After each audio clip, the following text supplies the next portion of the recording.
for a whole lot more. If it's not your first rodeo, though, you know how this goes. We love you extra, extra hard. Whether it's your first time or your 138th, do us a favor. Like, subscribe, leave a comment on whatever site or app you are tuned in on today. It would help elevate our profile and would really do us a solid. We are part of the Inside Joke Outside Voice podcast network. You can learn more about them at ijov.net and visit our hashtag Podern Family. You can check out the creators of the fine Married Marks podcast theme song, Genius Pie. Check them out on Twitter at Genius Pie. And we'd love to hear from you, dear listener. Yes, you. Chime in if you want to ask us questions for the podcast.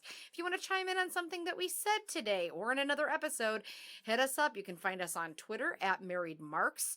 We're also all the places in social media, Married Marks. And you can drop us an email at marriedmarkspod, that's P-O-D, at gmail.com. Use your words. People, hi. Hi. How are you? Good. I also want to add something. Something we're going to have to add to that intro. Okay.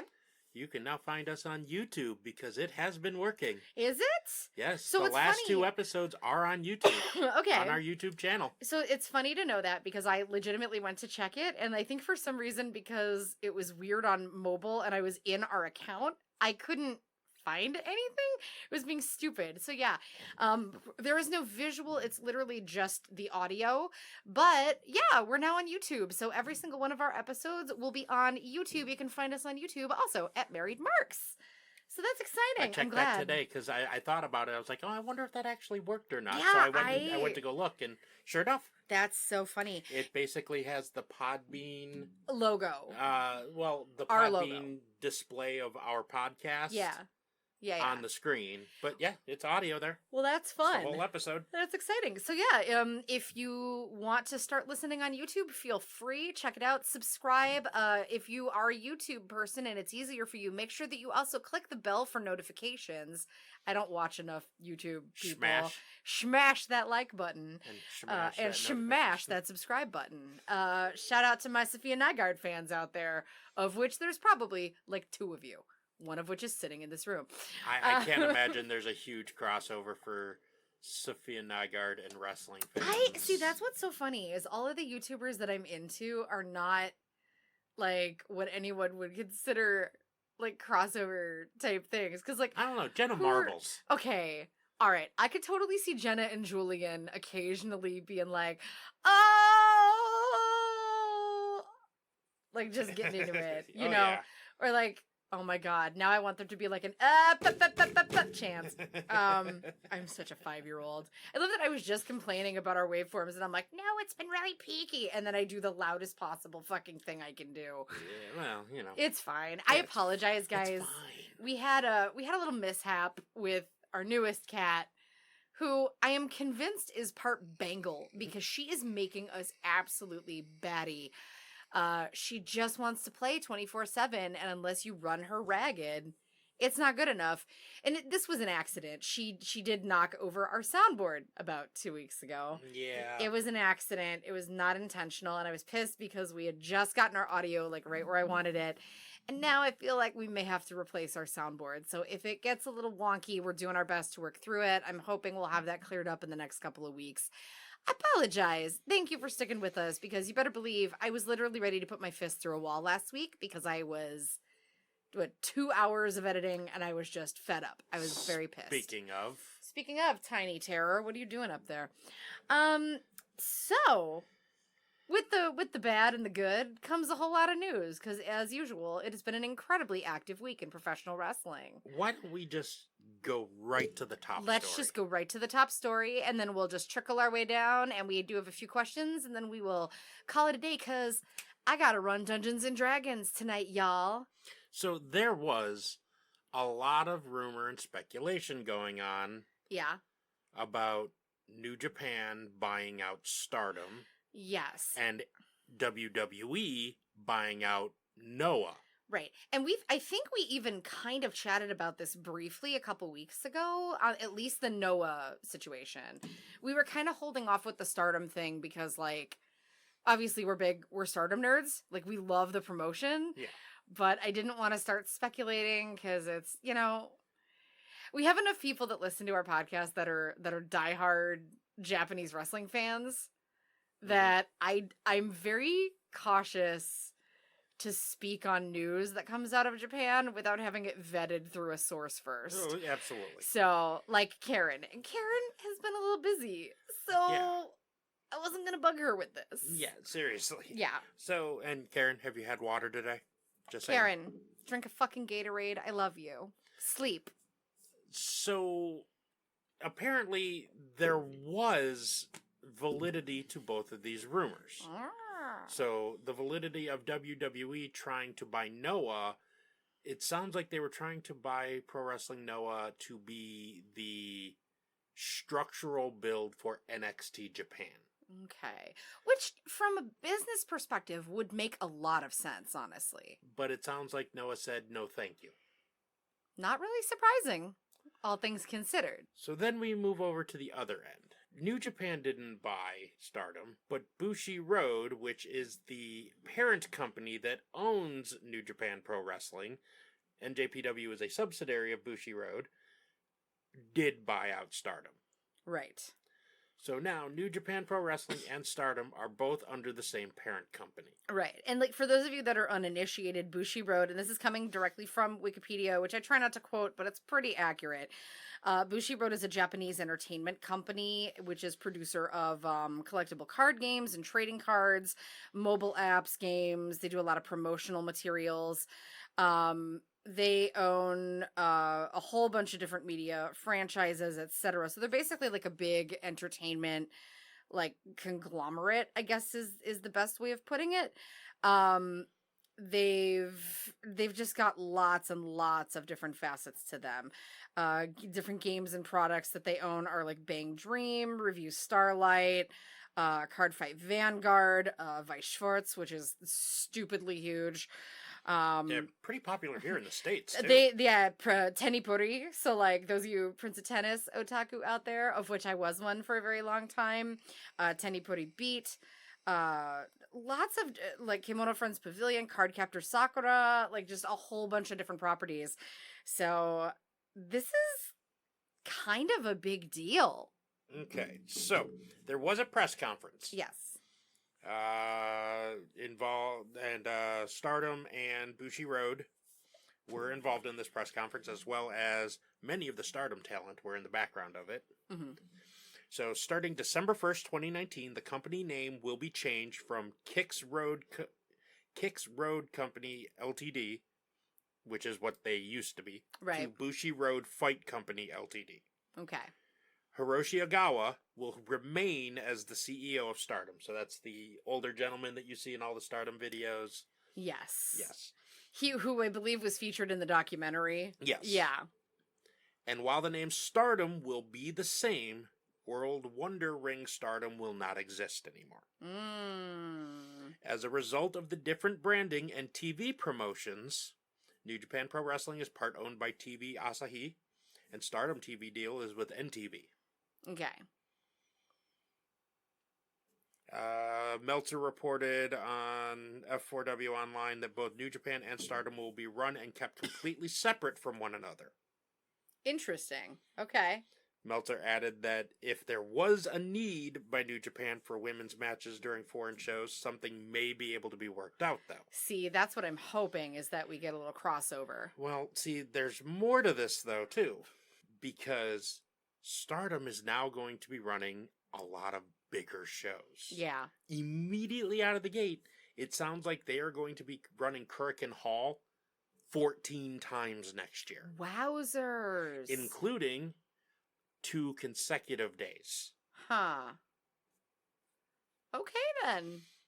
So this is interesting stuff, and what's funny is, like, there's been a lot of mixed feelings about this on Twitter. Very mixed feelings. People are very protective of the different Japanese properties. Okay, so on the surface, it looks like one company just owns 2 wrestling promotions. Right. Now, that does make for easy crossover, but this actually has implications for a lot of companies. Yes. Because, okay, right now, currently, New Japan has a a working relationship with Ring of Honor. And there have been Stardom wrestlers who have worked with Ring of Honor. There have been Stardom wrestlers who have worked with and are currently working with AEW, i.e., your current AEW Women's Champion, Miho, is still a Stardom wrestler. Yeah. This changes a lot now. Because now, AEW, who does not have a working relationship with New Japan Pro Wrestling, may have a harder time getting those Joshi wrestlers over to work with AEW now.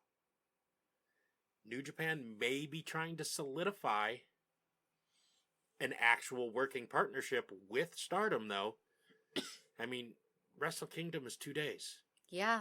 There is no reason why they couldn't have a couple of women's matches, a couple of Stardom matches. Or some good intergender matches in there, too. Like, that would be fantastic, because it's not like that's pretty commonplace outside of NJPW out there. And there are bigger ramifications here too that are going to affect other properties that Bushiroad operates. Like I've seen a lot of speculation about it affecting the knockout events because it's going to pull some budget.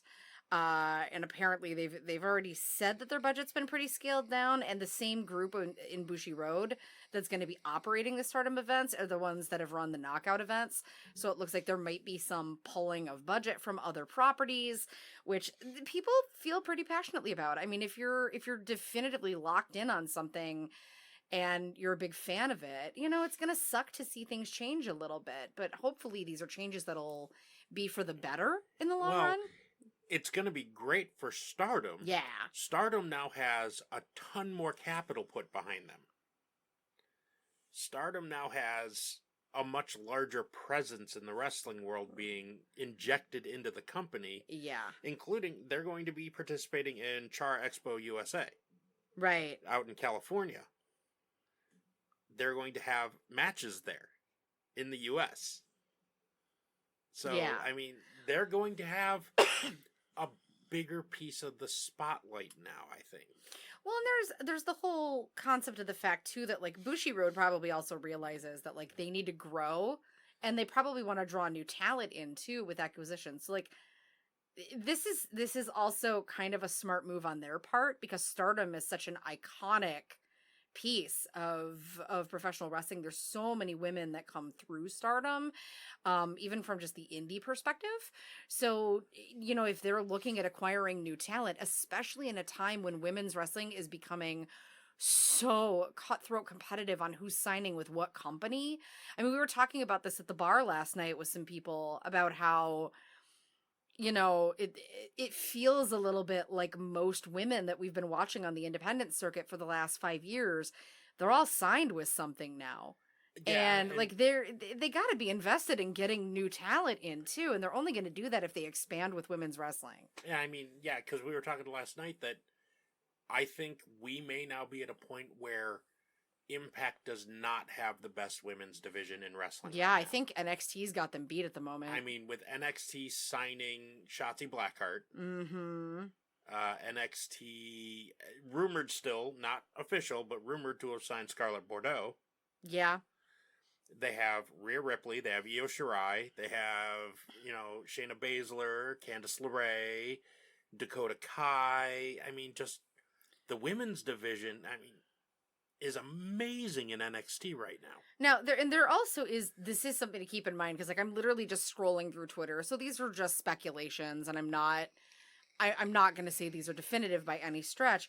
There are some people that are saying that the Bushiroad CEO mentioned there will be limited intermingling between the promotions because crossovers are not seen as very fond in Japan right now. I don't know how accurate that is. If somebody...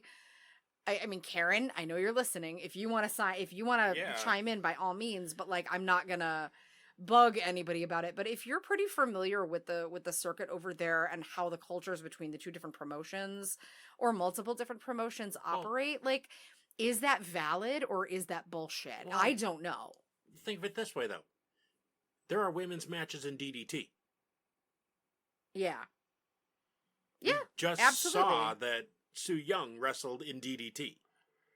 Right. So it's not that they have to stay separate culturally anymore, because Right. there are promotions out there that have women in them. Oh yeah, DDT's been doing it for I eons. don't know if Dragon Gate does. Yeah, I can't speak on that. It's been ages since I've really dug into anything Dragon Gate's done. As terrible as that sounds, guys, there's only so much freaking time I have in the day. Like, there's so much wrestling. But there's also the fact that Japanese wrestling may be evolving. Yeah, and that is something to keep in mind. Is like things are clearly changing for better or for worse. Women's wrestling is at its highest point it's ever been right now. Right. I would say that the popularity of women's wrestling right now is at its highest point it's ever been. I would agree with that. Especially in the U.S. Definitely in the U.S. Very much so in the U.K. as well. Very much so in the U.K. New Japan has been trying to expand out of Japan into the U.K. and the U.S. This is where I get into it with people, though, is on that topic. Because there are so many, and I know, guys, I know some of you are going to feel some kind of way about this conversation. And so, that's fine. That's fine. Everybody's entitled to their opinion. I am one of those people that feels that if New Japan wants to expand and they want to do more things and they want to be more of a global draw, yeah, they have to change. And I think that's why you're seeing so many, unfortunately, like Gaijin pushed in the company. Now, am I sick and tired of that to some degree? Yeah, it does get kind of fucking old, because I feel like if I have to deal with like one more Will Ospreay storyline right now, why? Stop pushing him. It's fine. We know who he is. Well, as I've seen many times, it's the Ospreay El Phantasmo story Every in New single Japan. time. It's like, it's done. I'm done with it. Like, I'm done with Will Ospreay right now. He is not the story we need in NJP dub.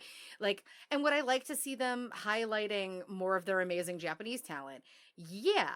I mean, I'm sorry. You could easily throw any of like 20 guys that are legends over there into like primary storylines and let them be the central point instead of guys like Ospreay. But on that note, I don't have a problem with them bringing in more like foreign talent, because it's just going to bring more global draw. It just doesn't mean that they have to be the consistent focal frickin' story where it's like kind of shoved at us for like a year and a half. But is that New Japan's fault, or is that fans' fault for thinking that unless their favorite is pushed to the top, a company is failing? Probably a little of column A, a little bit of column B. I kind of had an epiphany today, actually. Oh, I didn't know we were getting deep. By all means. No, I'm not like mocking you. I'm like legitimately like, okay, we're taking it there. So what do we got? I was watching Going in Raw's live broadcast of their AEW and their NXT reviews today. Cool. And I tend to want to we watch, and I like them a lot. We watch a lot of Going in Raw. If you've listened to the show for any amount of time, you know we talk about Going in Raw all the time. Yeah. I found myself getting super annoyed at the chat. Oh yeah. You're just now getting there? Sometimes people in the chat really get irritating. Well, it wasn't even that. It was... I find myself getting really super annoyed at fans in general lately. And I kind of looked at myself and said, I've said some of this stupid shit in the last 6 months, too. Yup. And I was just like, oh my God. I just wanted to smack half the people in that chat room. Baby, you leveled up. You leveled up. That's all it is. You just leveled up. It's cool. For the last week, I have absolutely had it with anybody throwing shade or shit at Marco Stunt. Oh yeah. No. I've literally just unfollowed accounts for like talking shit. Because here's my thing. Like, you're entitled to your opinion. I'm not going to get into like massive debates with you, because if you're certain opinions, if you have those opinions, it is not going to be worth my emotional and mental labor to try and convince you otherwise, right? Yeah. Like, if people are like, if people are gonna come at me about like the whole like Nyla Rose isn't no, shut up. Like I'm literally just not even gonna have that conversation with you because I lack the emotional spoons to have those conversations anymore. I'm just going to understand that you are probably not somebody whose opinion I want to debate because you're already behaving in a hateful fashion in my mind. Like if you're instantaneously hateful, that's just not somebody that I like. No, screw that. I'm sorry, I'm gonna throw it to a little Luke Owen here. I know we're always name dropping. We should just change this to like name drop the podcast. But like I'm gonna quote Luke a little bit. Like there's only so much you can be pissed about in one day, right? Like it's the best piece of advice anybody's given me in eons. So like in those instances, I just like disengage. And I'm like, okay, you do you. You're clearly not my target market. Okay, see, but here's my point though. Yeah, no. Here's my point. Pardon me. Who are any of us? Who are any of us to say, yeah, I'll use Marco Stunt as an example here. Sure. That Marco Stunt doesn't belong in AEW. When Cody fucking Rhodes personally brought Marco Stunt into the company, Cody fucking Rhodes saw something in Marco Stunt and said, yes, I want him a part of my promotion. Yeah. Who are we, armchair quarterback wrestling commentators, Poetry snaps, to say Cody fucking Rhodes doesn't know what he's doing? The only thing I'm going to say about Cody fucking Rhodes is that he really needs to find someone else to design his merch. Sure. And that's a whole nother topic. Just, ooh. We should do a whole topic. We need to do a whole episode about that and Imperium and why they both a problem. I want to touch on Imperium when we talk about NXT. Oh, good. Oh, good, because Mama's got things to say.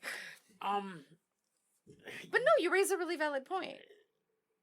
Do we know better than Cody Rhodes? I'm sure some people listening think we do, but no, we don't. Absolutely not. We've said 100 times on this podcast, like, we're just a couple of Joe Schmoes that really like wrestling. Like, we don't work in the industry. We're friends with wrestlers, and we're friends with people in the industry. Look, I am happy to take back the term mark. Yeah. I know a lot of wrestlers hate that term. They hate the term because they feel it is derogatory towards the fans. We've had a couple of people like kind of get a couple of wrestlers get on us for it too. Zack Sabre Jr. hates the term. Zach was like, guys, come on, and I'm like, no, we're taking it back, and then he was like, all right, that's kind of funny. Like he kind of laughed about it after we explained it to him. We like the alliteration of married marks. Yeah, like, and we get an occasional weird look. Like last night, Angelo brought us some churros, and he's like, "Here you go, Marks." And people looked at us, and we didn't even think twice about it. And everybody's like, "What?" And I'm like, "Don't worry about it. Just eat your fucking churros. They're delicious." But seriously, I mean, we're fans. Yes, we have opinions. Yes, we voice those opinions on our podcast. But in no way do we feel we know better than Vince McMahon or Cody Rhodes or any... I mean, I think I do know better than Vince McMahon. No, you know you don't know better than Vince McMahon. Vince McMahon's out of touch. I can speak to that. I can say he's out of touch. I'm far more woke than Vince McMahon will ever because he is not engaging me, the fan. No, but it's true. And like, okay, everybody hold on to your fucking butts. I'm going to admit something here. You can quote it. And the next time somebody gives me shit for giving Vince McMahon crap, I want somebody to play this back. This is me. Clip this audio. Save it. Lock it away in a vault. And remember the day when I acknowledged the WWE is a tremendously large corporation. And while I have massive issues with the political ramifications and ties and how politicized the company is, I will never sit here and say that I know better or that I know how to run a multi-million-dollar corporation better than the people that are doing it, because guess what? That is way outside my fucking wheelhouse. I have not had the proper education to handle that. I do not have the business acumen to handle that. And frankly, as much as I have opinions, I will not sit here and make some farce about how I know better than most of the people that are in the org. I can be critical. I can want them to be better, like we all can. But I'm not going to sit here and say I could do a better job than the writers, because I can't. No. So there you go. Save that fucking audio. Mark this day, historically, in the year of our Lord, Thursday, October 17th, 2019, Shannon Townsend admitted Vincent Kennedy McMahon is smarter about something than she is. Because you're never going to fucking hear it again. I think I'm growing tired of wrestling fans. You've hit a point. I'm with you. And I'm sorry, wrestling fans are our primary demographic. It's cool. I am sorry to all those listening. But you're not that I am growing tired. No, you're not tired of everybody, of though. wrestling fans. You're not tired of everybody, though. You need to preface that it's like a very specific subset of wrestling fans. So please, don't come at me with not all fans. Seriously. Stop. Don't even make that a thing. Because here's the thing, babe. I had a moment, I think I realized it at the last, I think it was at the last VFW show that we went to, where everybody around us was just being smirky and shout. And like, you know me, I will occasionally shout something really fucking stupid just to have a moment with a wrestler. But only if it's someone that I know is going to be very quick on their brain. Yes. Right? Like, I do love to still occasionally throw the Brian Kendrick thing at Cannon because it confuses people that are in the ring with him. Oh, like, boy. Fucking Jimmy Havoc looked so confused, and it was Jimmy hilarious. Havoc looked irritated. I know, it was pretty funny. I'm sorry, but like, and Cannon just kind of was like, "God, not again." You could tell he was just like, "God, not again." I try not to do that anymore. I mean, that is an old joke. It is now. an old joke now. Over a year old now. Right. I mean, it's like But no, because the last time I did it was like I didn't do it at that show where he was like, "Meh, someone we know did," and I was just like, "Ugh, guys." But like after the whole WWE appearance thing, we literally went to a local show and like Cannon was in the ring and we were like, Brian, Kendrick, da da da da da. And I think he was wrestling Darren, and he just like shot over at us and was like, "I'm the man with the plan," and like slammed him, and it did like a sliced bread, and it was fucking fantastic. But yeah, I mean, because that shit was like that was fun. That was like within a month and a half of actually being on 205 Live. Right. I am notorious for anybody that's beating up on Airwolf. I'm like, don't hurt him, he's just a boy. Like, I'm notorious for that shit. But, like, I was sitting in the crowd that night, and I realized that shit gets on my nerves now. Yeah. I don't like it all the time. Like, there's times when it's fine, right? Like, there's times when it's fine. In that in that particular instance, I guess I'm transitioning or something. That example, I mean, we would get annoyed if somebody started chanting another wrestler's name during a match. Yeah, totally. And that's what it sounds like totally. If you're not in on that. If you're not in process. on the joke. Yeah. Right. So it's like, okay, you know what though? Like, I get so tired of like people that have never seen Darren Corbin who come in and they're like, "I thought you were taller on TV." Like, that was funny like 4 years ago. Yeah. And now I'm just like, yo, get over it. Thank God. Like, and Darren's like one of the fastest dudes with a quip. Well, I love that on the planet. There's Baron Corbin, Darren Corbin, and Aaron Corbin. I know. It's like, I think that there's like, I don't know. It's such a fine line because like sometimes that stuff is hilarious and it is part of what makes professional wrestling so fun to see live.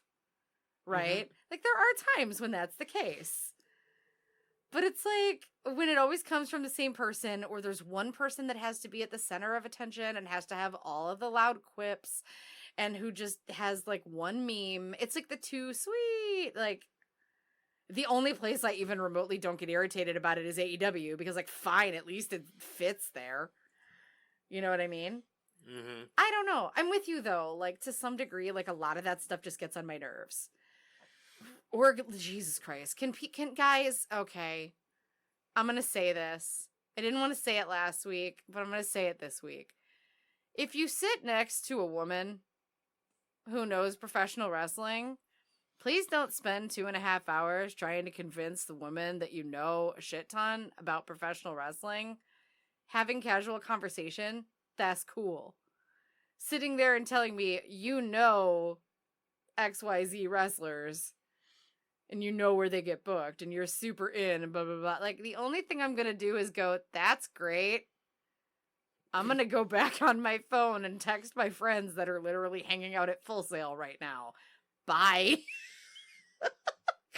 Like, I hate it. I hate it. Don't do it. Don't do it. You're feeding into a shitty stereotype. Don't be that dude. Okay, so moving on. Let's move on here, because I do want to continue to talk about the Marcus Stunt thing. Yes, but yes. Let's actually, we gotta talk about it a little bit. Yeah. So NXT and AEW were both down again in the ratings. Yeah. But I believe the newness wear off is starting to stabilize. Yes. So AEW only lost 0.04% of a point. They were down, but not a lot. They lost like 4,000 viewers. Which is between really last nothing. week and this week, which is not too shabby. It's really not a big deal. NXT lost about 78,000 viewers, but they were still over 700,000. It's still kind of a drop in the hat. Yeah. And I'm going to be real with you, Chief. NXT kind of had the better show this week. I think so, too. I do feel like NXT was a stronger show. I think, ratings-wise, AEW obviously won. But they're the shiny new toy on the block. Yes. Well, yeah, they are. But I feel NXT had the better show. NXT definitely had the better show. Also, shout out to NXT for consistently 2 weeks in a row having 2 women's matches where AEW is massively falling short on that. Yeah, and it's really bothering me. Let's talk about that. It's really bothering me. Do you know? And I can tell you why it's really bothering me. But you clearly have things to say, so I'm going to let you. Well, no, I wanted to give you the platform. Here's why I'm kind of irritated about it. When we were at StarCast, I specifically asked Brandy Rhodes to her face. We had a conversation. It was on Fight TV, for fuck's sake. Mm-hmm. You can go watch the footage. I specifically asked her if she had intentions of growing the women's division and continuing to diversify it. Right? Brandy's answer to me was that they wanted to make sure that they didn't oversaturate their women's roster because they wanted to make sure that the women that were there were elevated appropriately. Brandy, I'd like to know, how in the hell are you going to elevate your women's division when you're not giving them 2 matches on a show when your competitor is? And sorry, right now, your competitor has the stronger women's division. Mm-hmm. Hot takes. But I really, truly feel that. They didn't even have a women's match on the dark matches last week. Mm-hmm. And there's, no excuse for that. Why? This week, absolutely no excuse. This next AEW Dark, there is a women's match. There will be a women's match. But, I'm just saying. That's great. But, yeah. And you had 2 fantastic women's matches on NXT. Oh, God, yeah. They were both great. And one of them was a squash match. And it was still fun. Yes. And it was still a good match. The women are getting good attention on NXT. Well, they have to elevate their women. They have one of the strongest rosters in the world right now. It's fantastic. They've got so many great women on the roster. And I mean, we've been touting Impact for weeks, and this week, I feel like with their new acquisitions, I got to give it to NXT. NXT is definitely holding their formula of 1 women's match per hour. Yes. That's what they did. Which is fine. That's what they did for the 1-hour show. Which is fine. That's what they're doing for 2-hour shows. Yep, they're putting at least 1 per hour. They're keeping that format, and AEW is not. And I am becoming incredibly critical of them for that. I literally was just commenting on that at Tights and Fights and Kate last night, because it is my biggest critique of AEW right now as a promotion. And I would not be as pissed about it had Brandy not looked at me and said, this is what we're planning on doing. I want to know, when does that start? Because you keep talking about changing the game. You're not changing the game. You're doing what everybody else fucking does, except your competitor. Yeah. So I'm a little fed up with AEW on that note. And I will say, it was a fun show last night. It was good, but it wasn't as fun as the week before. It was definitely not peak WCW. No, the final match was good. Like the main event was There was pretty good. nothing shocking. I like that we didn't have to see Cody and the Bucks. I know that sounds really stupid, but like I appreciate that they took a backseat on this week. Yeah, we didn't have That a was Cody good. match. We didn't have a Bucks match. We had some good tag team stuff. We did have Kenny. Yeah, we did have Kenny. We did have SCU. Mm-hmm. And that's one of my criticals here is why is SCU continuing to win everything? Yeah, they don't need to. They don't need to. I mean, I get it. Well, last night they kind of like, it was all about Scorpio. Which, cool, Yeah, fine. no, and I love Scorpio. I love Sky. Scorp. He's Don't great. get me wrong. But so yeah, AEW started with the match. It was the Lucha Brothers versus Stunt and Jungle Boy. Jungle Boy, yeah, because Luchasaurus is injured right now. Yeah, and it may be a long injury. Oh, that makes me so sad. I really like him. And he's good for the company, too. It could be a long injury. Ugh, bummer. Yeah, but, and that's Stunt and Jungle Boy versus the Lucha Brothers. I don't think I had any illusions that Jurassic Express was going to win that match. But I wanted them to. But I wanted them to make me feel like it was going to happen. Yeah. That's the part. It kind of did in a couple of spots. So, like, I felt like it was going to happen. It was a good great match. Yeah.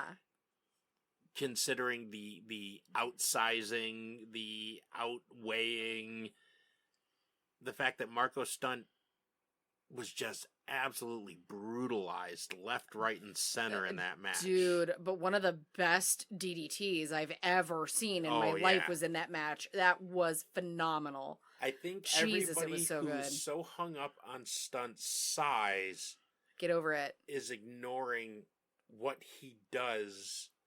He understands his role in a wrestling match. He ragdolls. Big time. He understands that he is supposed to get beat up 90% of the time. Mm-hmm. His role is to find that moment where he can get a move off and do an amazing move in that moment. Mm-hmm. And that's what he does, and he does it so well. I feel like a lot of people sleep on Marco Stunt just because of his size. Yeah. Oh, 100%. And a lot of these people are the same people who are pissed that Vince McMahon only likes big guys. But you're perpetuating the exact same stereotype. And then the other stereotype so being, well, he's just so tiny, it's not believable that he's gonna hurt anybody. Whatever. It's super believable. He's fantastic. I'm like, wait, you're looking for believability? He's in a tag team with a guy who's supposed to be a dinosaur. Yeah. Are you really going to claim believability in this? Just stop. Just stop. This was a great match. It was I super enjoyed fun. the match quite a bit. Mm-hmm. It was a lot of fun. We had Mox and Pac versus Omega and Paige. Yeah, that was later on. That was later in the night, which was they needed that match. They needed that though because it brought like some really good star power to their main event. It was really it wasn't good. the main event. Oh no, it wasn't. That was it. That was the no. lead You're up right. to the main that event. was the lead up, but it was still one of those matches. Thank you, because I'm sorry, Jericho was the main event. Yes. It was still a match that I think we were saying this last night. They needed that match. That was a fun match. It was everything that like you kind of expect of all of those talent, like the talent. It was just really good. It was a very WW-esque move to have two different programs put together into a tag team match to face each other. Yeah. But then they un-WWE'd it. They're really trying to establish the roles of these characters right now. And they're establishing their own rule sets, too. Because we couldn't actually hear it at the bar last night when we were watching the show, but apparently when Pac got into Mox's face at the end of that match there, Pac was saying that wins and losses matter. What the hell are you doing trying to get us disqualified? And Mox had the I don't give a shit. And walked out. And gave him the dirty deeds, and he left. He like literally was like, YOLO, I'm out. Flipped him off, gave him the DDT, and then walked out. I'm going home where my super fine Nene wife is. Which was kind of like it was pretty much like peak Mox. It was good. It was good. It establishes Mox of the I don't give a shit about your rules. I don't care about your belt. I don't care about your desires. I want to kick Omega's ass. That's the important thing right now. You know who it's reminding me a lot of? In a weird way? Naito. It's very... he's definitely... It's very Naito, Stone Cold. Yeah. Not a heel, not a face. Yeah. I think that's why I'm liking it so much, though. Like, if there's anybody that's going to walk that line and do it well, it's going to be Mox. He's like the perfect guy to do it right now. Yeah. And he's already got the fans behind him. Everybody fucking loves him. He looks so much better from a moveset perspective than he did in the E right now. Like he looks good. I'm so glad, like, don't get me wrong, I love the jeans for dudes with sick quads, but like I'm loving the new gear. The trunks are good. He finally got a second pair of trunks. He's not just like rocking the one probably really smelly pair of NJPW trunks. He got like new trunks. It was good. It was just a really fun match. And you have like your big star powers in that match. They needed that match. AEW needed that match last night. Yeah.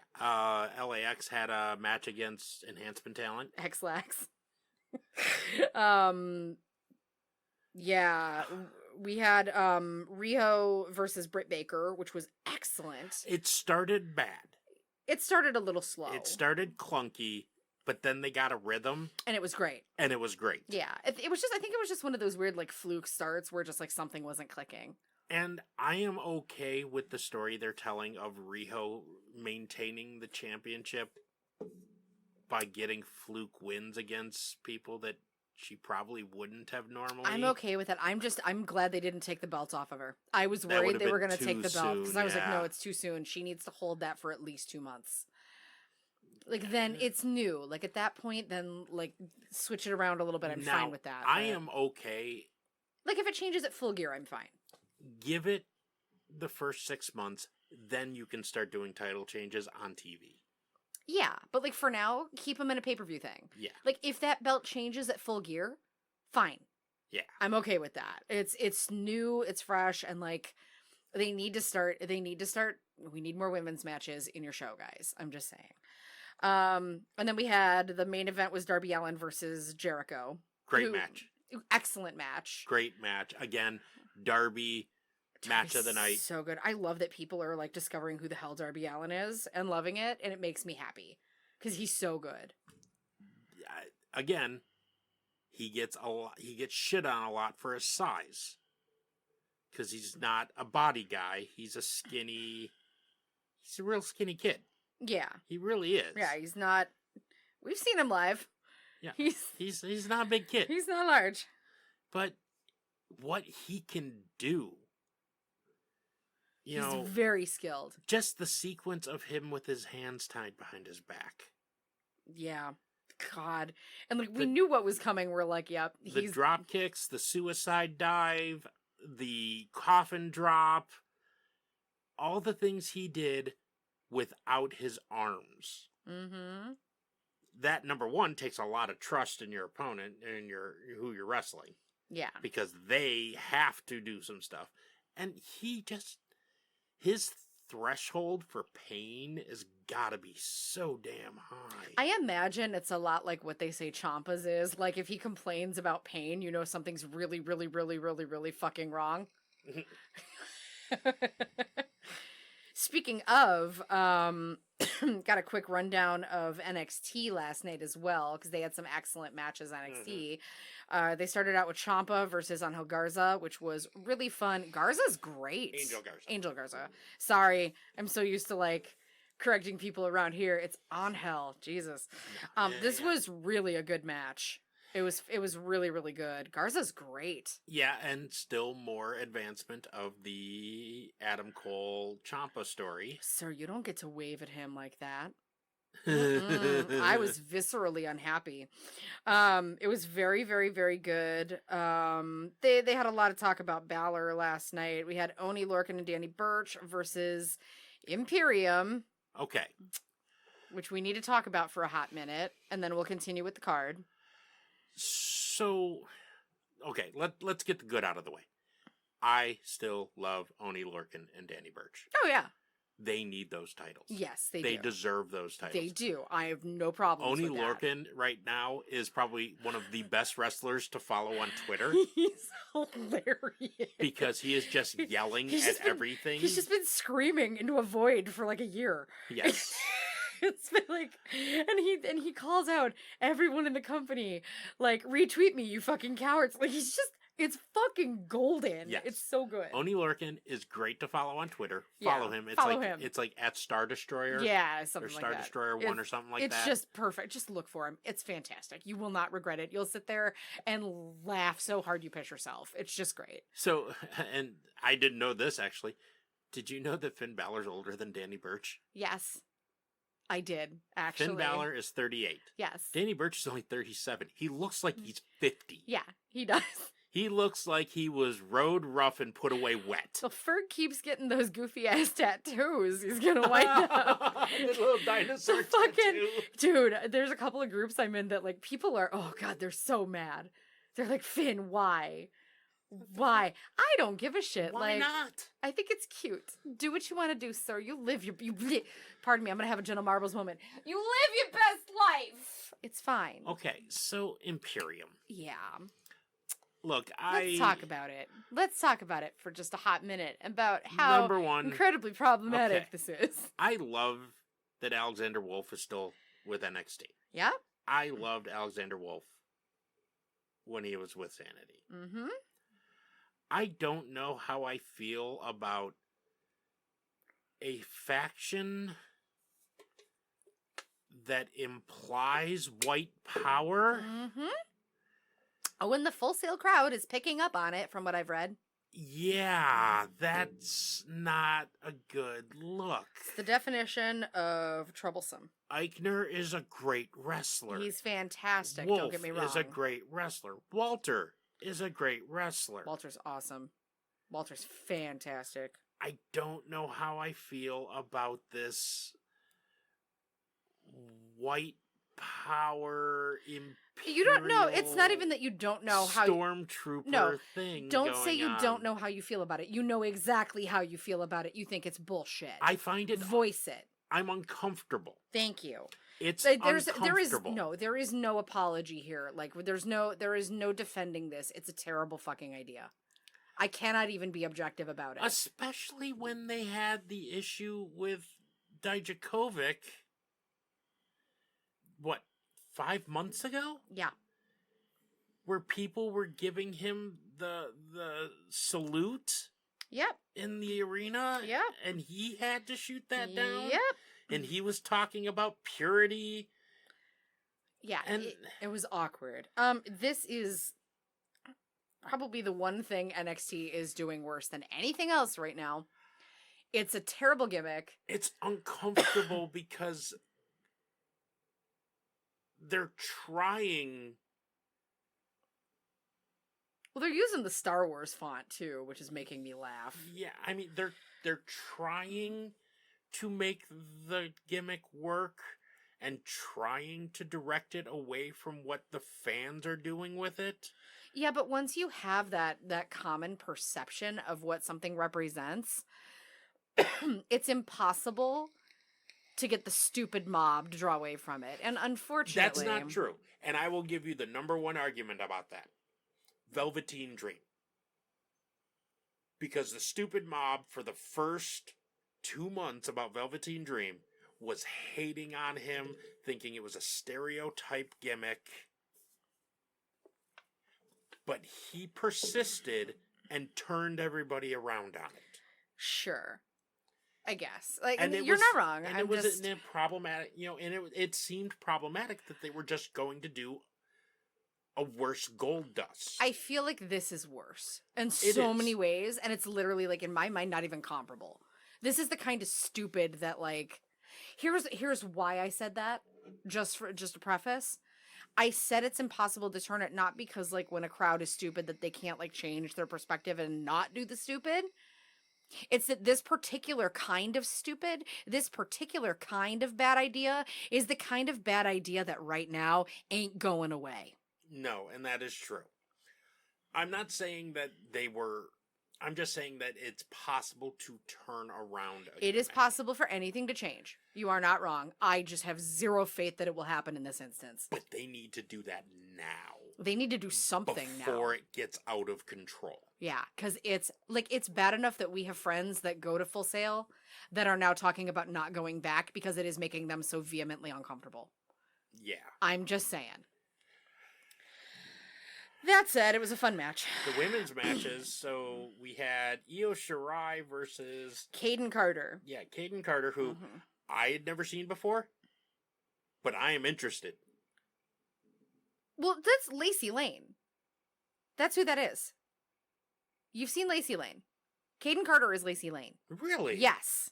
I did not notice. You didn't know that? Small screen, I didn't notice. Oh, I'm gotcha. sorry. No, that's Lacey Lane. So Okay. you are familiar with her work. Yeah, great match. I mean, it was kind of a squash. Badass moonsault though. Yeah. It was really, really it good. It wasn't so much of a squash that Caden didn't get any moves off. No, it was a good establisher. But I really loved... So apparently, and again, we couldn't hear everything that came because they didn't have the sound for NXT. No, we had the AEW audio. But apparently Io Shirai had started saying... She was mouthing off. That, that, shit. Who's going after Shayna Baszler? Nobody else deserved it. It was her turn to go after. And she said Rhea's name, and that's why Rhea came out. And Rhea said, keep my name out of your mouth. I am so looking forward to Io Shirai Rhea Ripley match. It is everything I've wanted. Like, because it's just great. I really feel, I said it last week, I want to say it again. I think Rhea Ripley right now is the #1 women's wrestler in the world. Mm-hmm. She's fantastic. It makes me happy to see people, like, coming around on her and really, like, rallying for her right now. I was sold on her from the first Mae Young. Mm-hmm. The first NYC, I gravitated towards Rhea Ripley just because of her presence. She's got that almost China feel to her. Like Joni. Yeah. Yes. Like, she's imposing, and can wrestle. She has that... I don't think that she just has that feel to me. I feel... You're talking about, like, her presence. Yes. I get China vibes out of Rhea Ripley. The same kind of presence. Yes. Yes. I'm sorry. I had to, like, gear you towards it because I was like, but they're all awesome and can all wrestle. I was like, what are you... No, it's a presence thing. I understand. I get what you're saying. Well, we still live in an era, though, where some of the women, their wrestling skill was brought secondary to their look. That is a WWE problem, though. WWE still does bring in women wrestlers where their look is more important than their skill. In WWE's eyes. I give you Mandy Rose as an example. She's really worked hard, though. She is good. Mm-hmm. I enjoy I'm not of the keen women on her, who wrestle. Yeah. But there are some that you can look at and just say, we know why they were brought in. It's still that carryover from the Diva Search days. Yeah. Now, I will say, that being the case, I see no less value in those individuals and what they bring to the company. I'm not saying that you are. I'm just saying I know somebody who's listening to this is going to go, okay, no.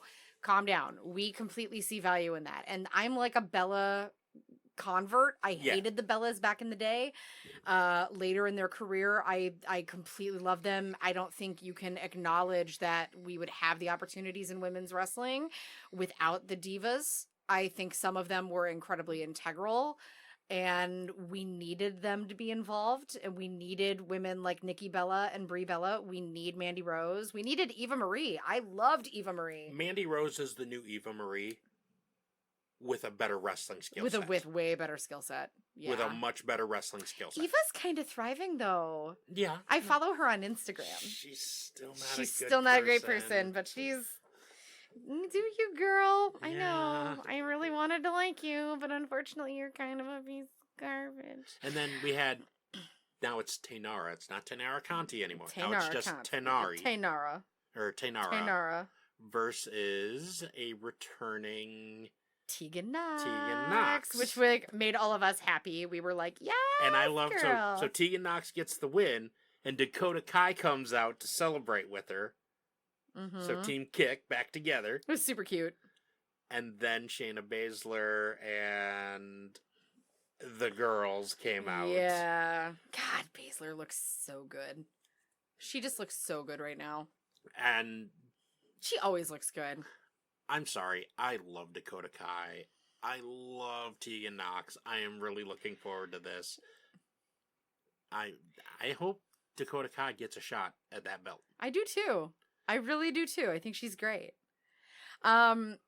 We also had Keith Lee versus I'm sorry, I still call him Dijakovic. Dominic Dijakovic.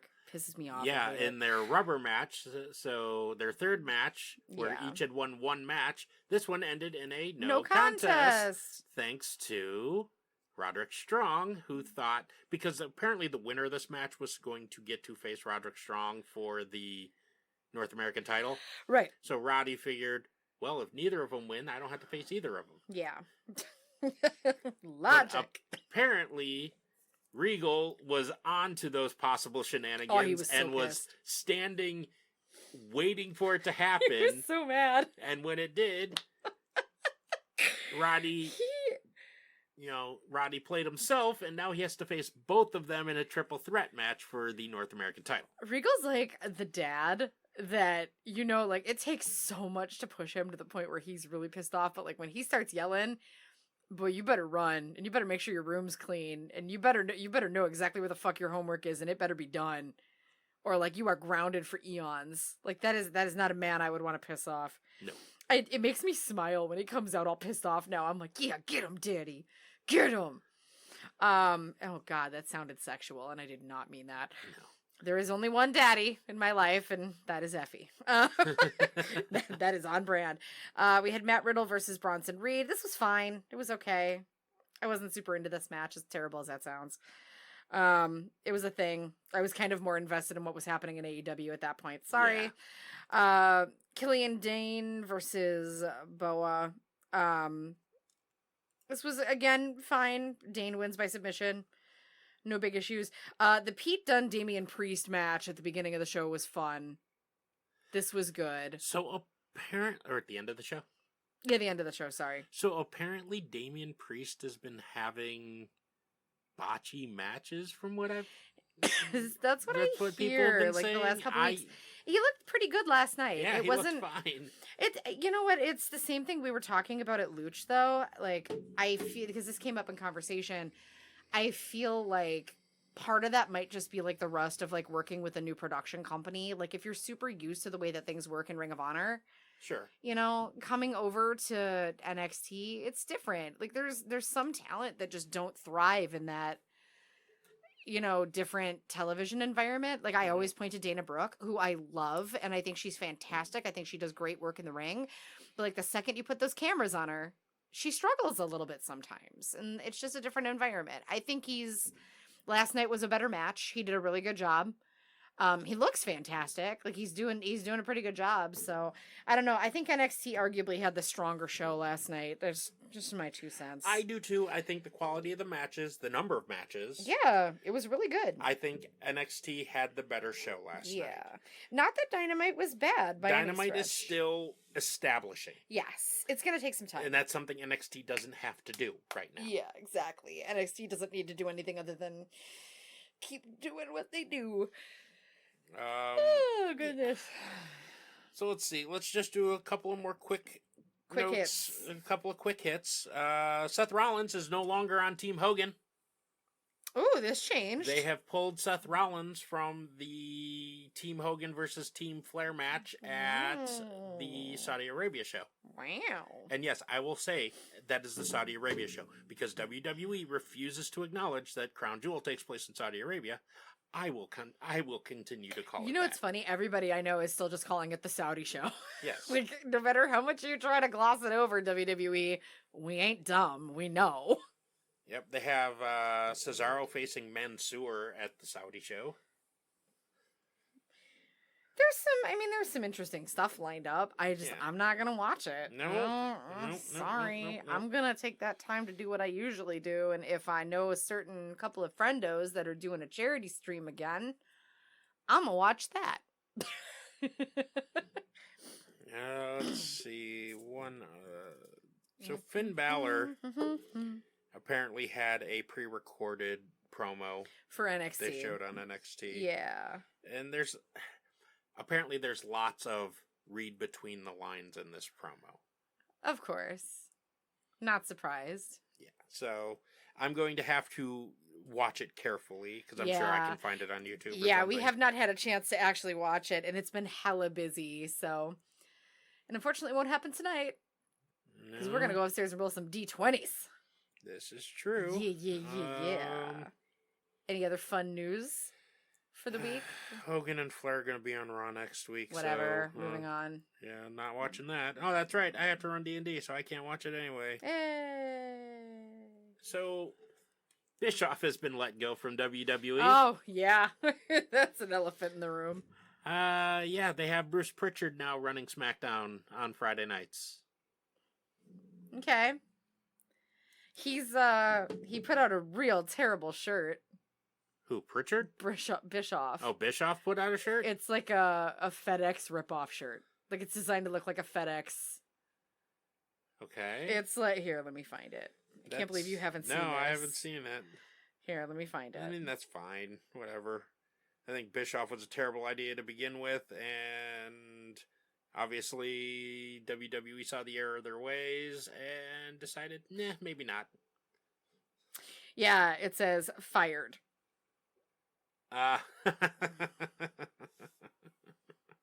Whatever. I have no words. And that might be bullshit. I thought I saw it running around, but whatever. It's goofy. I'm fine with this, I guess. Like I had reservations about Bischoff being involved anyway, so this just makes more sense to me. That's fine. Yeah. It's fine. Honestly, the only thing I give two shits about right now are that they figure out how to not show Tony Schiavone's feet in front of a green screen. Like, that's my big concern right now. Can we stop making him look like he's just floating in the ether? That'd be great. AEW Dark with Tony Schiavone, totally not in front of a green screen studio. Dude, Zombie's floating head is more believable than that shit. It's terrible. It's not good. Why don't we just go ahead and go to the questions? If I find anything else, I'll tail it on at the All end. right. So, because we were a little bit early with our recording this week, because the way things are shaped out, we didn't get a whole lot, but we do have a few questions from our buddy Bill Staggy at Jinx316 on Twitter. So if you want to chime in a future episode, you're welcome to drop us a note. You can tweet at us a future question. Just use hashtag questions so that we can remember that. Or hashtag question. And that way we know and we can look at all your questions. And you can also email us marriedmarkspod@gmail.com. So Bill has a few questions for us because I went on kind of a rant on the last episode about Pixar and art, right? Well, this opened floodgates apparently because I've had multiple people reach out to me to have Pixar talks this week. Okay. Because like everybody likes Pixar. right? Pixar movies are like pizza. Even a shitty one's pretty fucking good, Okay. right? So Bill's questions are as follows. 1. Have you heard of the Pixar theory? And if so, what are your thoughts on it? I have actually heard of the Pixar theory. I've watched multiple video. And you gotta understand, I'm a big earhead. Like, I love me some Disney. I love Disney mythos. I love Disney park mythos. So give a TLDR for what the Pixar theory is. Okay, so TLDR on the Pixar theory, and you can check this out at pixartheory.com, is that all of the Pixar movies actually exist within the same universe. Now, there's been some issues with this since Toy Story 4 came out, because there's some things in Toy Story 4 that contradict the Pixar theory, but that doesn't mean that they can't be explained. It just means that, like some things within the Pixar theory, it's a little bit of a stretch.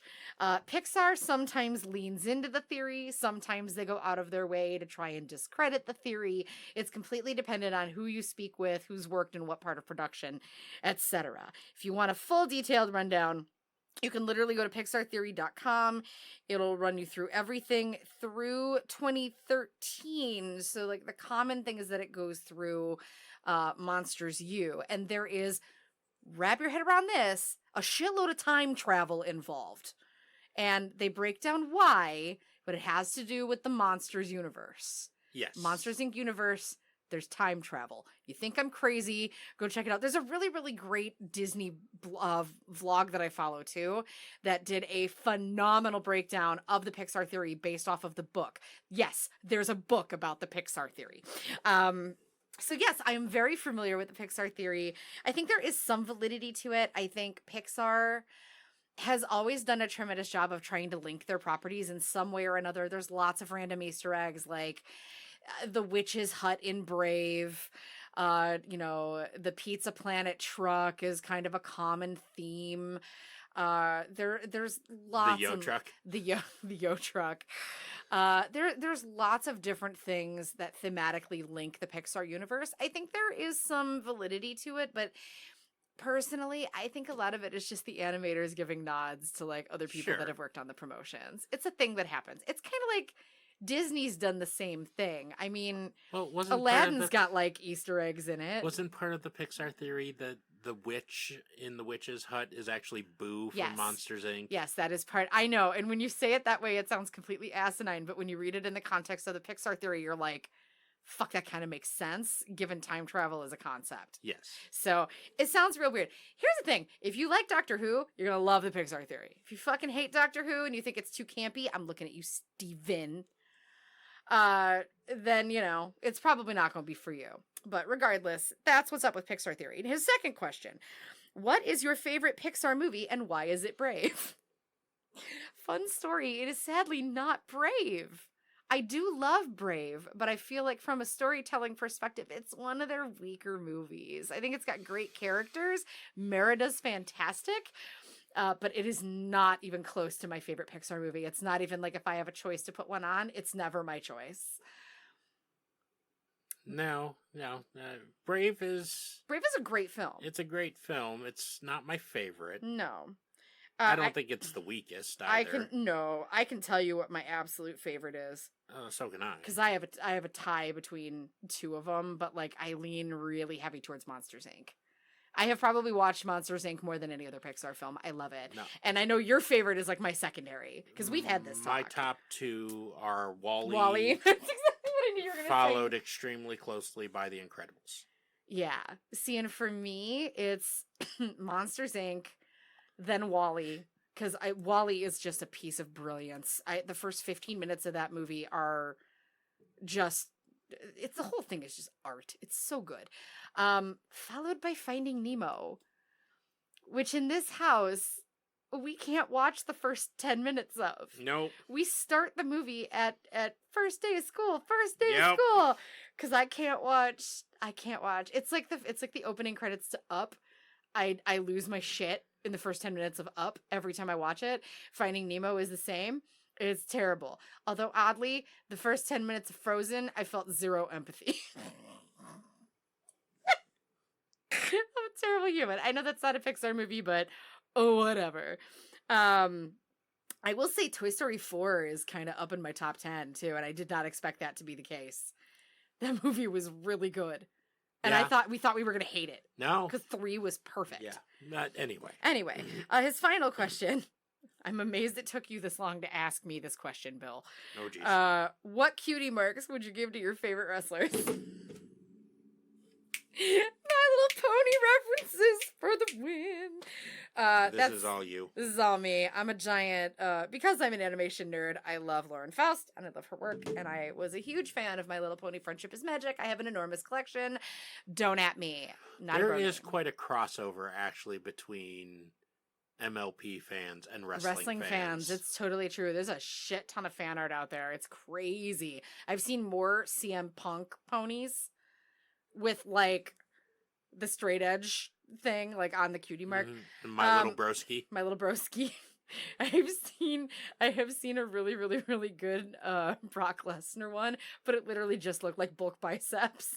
No, we do not need Brock Lesnar. No, we basically have him in bulk biceps in the show.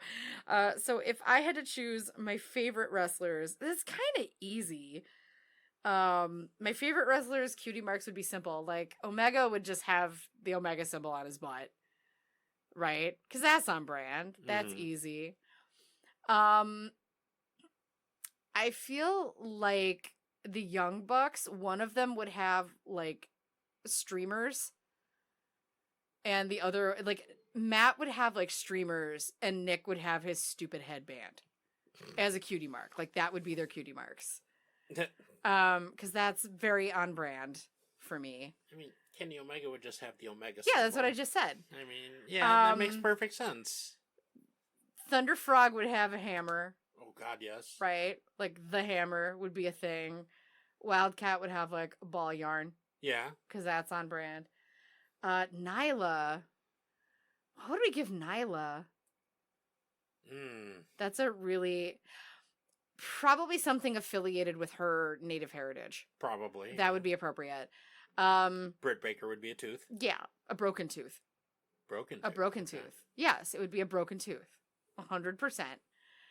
SCU would just have, each one would have one letter. SCU. Yeah. I mean, yeah, Scorpio would have the S. Daniels would have the C. Just makes sense. Hiromu would have Daryl. Oh, God, yes. Because that'd be perfect. Minoru Suzuki would have a chair. Yeah? Yeah. Yeah, because, like, I think having, like, a version of himself throwing a young boy would be too much. What would Darren Corbin's be? A middle finger. A middle... giant middle finger. You could say GFY underneath it. Eric Cannon's would be a can of PBR. Yeah. In a heartbeat. Absolutely. Oh, God. I just looked at our Liger poster and now I'm uncomfortable again. I can't continue with these questions. Questions are over. That was pretty much what we had this week. So, again, if you have questions for a future episode, you can find us in all of the places where you can find podcasts and other fun things. We're on YouTube. You can find us on YouTube. You can find us on Twitter, Instagram, Facebook, you name it. We on there. Drop us a line, chime in, let us know your thoughts or questions for a future episode. We upload on Mondays and Fridays, or you can drop us an email, marriedmarkspod@gmail.com. So just a real quick update. So ODB's Indiegogo. Oh, how's she doing? 22% with 51 days left to go. Okay, we gotta get that meat truck going. You can find the Indiegogo at indiegogo.com/projects/ and I believe it's help-odb-get-cooking-again. Yeah. So you can just look it up on Indiegogo too. Just look up ODB. Up. Please consider donating. And if it's out of your reach to do so, share the Indiegogo. Make sure you get the word out. She's an absolute delight. And we want to see her back up and running and cooking and doing what she does best. And I mean, there's lots of great backer gifts if you do decide to back. I mean, from barbecue sauce to hot sauce to t-shirts to to a signed 8x10 to ODB will call you. I mean, just it's worth it. Let's help ODB get back on the road, cooking for everybody. And I've only got one other announcement. Mm-hmm. I just want to give a huge congratulations in kind of in advance, because we're releasing this on Friday. I would like to say congratulations to Darren Corbin. Oh, yes. And his current fiance, soon to be wife, Brina. Oh. Guys, all the congrats to you. I hope that you have all of the happiness in the world. I hope that you have a wonderful wedding day and that everything goes as awesome as the both of you are. It's going to go so fast. I know that's cliche as fuck. Just roll with it. But just nothing but congratulations to the two of you. I hope that it is a wonderful, wonderful day. Celebrate one another, celebrate the experience, and have a bitchin' honeymoon. Like, I don't even know where you're going. Just have fun. Just have a good time. Have a good old time. Yes, congratulations to you both. Yeah. I know, it's like warm fuzzy to end on today. I know. Aw. Aw, I know. I know. See, certain things melt our cold, dead, obnoxious fucking hearts. Yeah. Yeah. Now I'm gonna go upstairs and kill all your D&D characters. No, you're not. What? Okay, so for the Married Marks, I'm Richard Townsend. Shannon Townsend. And we will talk to you on Monday.